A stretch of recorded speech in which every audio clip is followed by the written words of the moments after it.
विशाल अपने परिवार के साथ एक बोट पर घूमने आया है। तभी विशाल को ऐसा लगता है कि पानी के नीचे कुछ है। वो बहुत ज्यादा उत्सुक हो जाता है और अचानक पानी में गिर जाता है।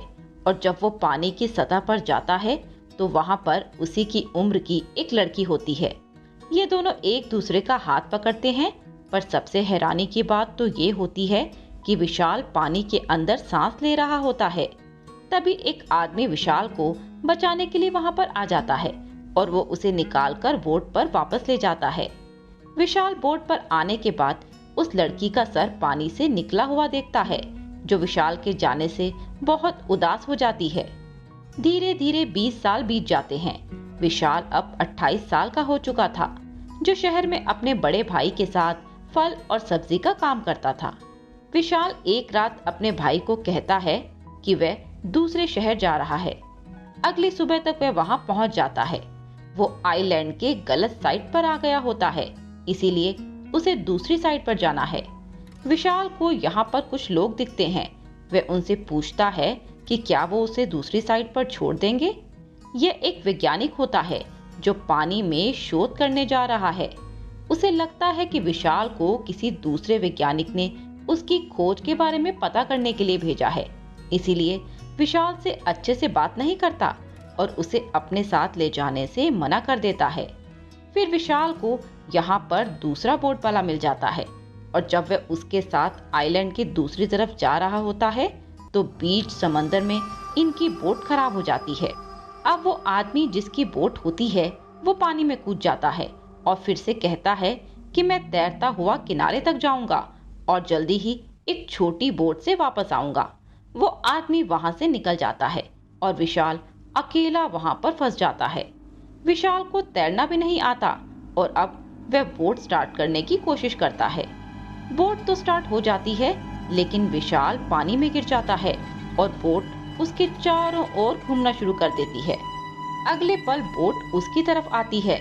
विशाल का सर बोट के बेस से टकरा जाता है और वो बेहोश होकर पानी के अंदर डूबने लगता है। और जब उसकी आंखें खुलती हैं तो वह बीच पर पड़ा होता है। वो देखता है कि उसके सामने एक लड़की है।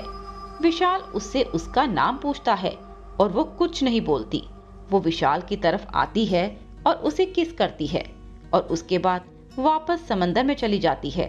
विशाल उसे बहुत आवाज लगाता है पर वो बिना कुछ बोले पानी में चली जाती है। ये लड़की जो अभी पानी से बाहर थी वह दरअसल एक जल परी है, जो अब उस जगह पर जाती है जहां पर उसे विशाल मिला था।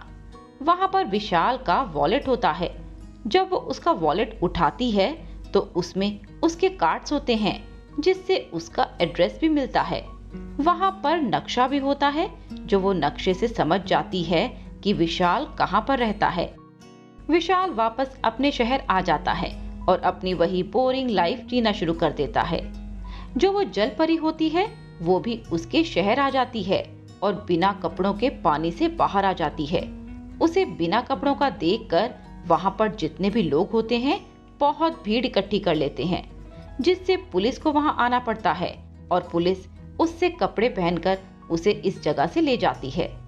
उसके पास विशाल का वॉलेट है जिसमें उसके कार्ड्स हैं, इसीलिए पुलिस विशाल को कॉल करके उसे पुलिस स्टेशन बुला लेती है।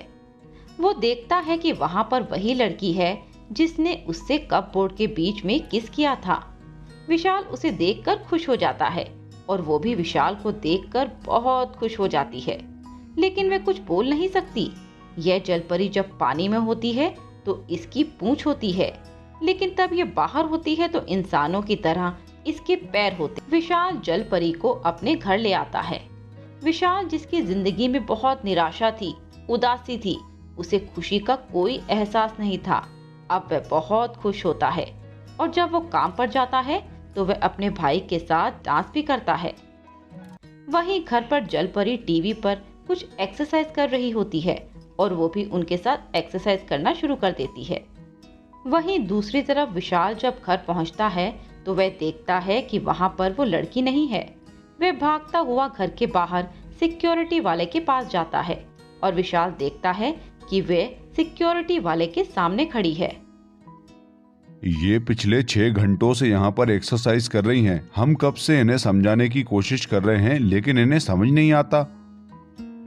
अरे भैया, इन्हें हिंदी बोलना नहीं आती।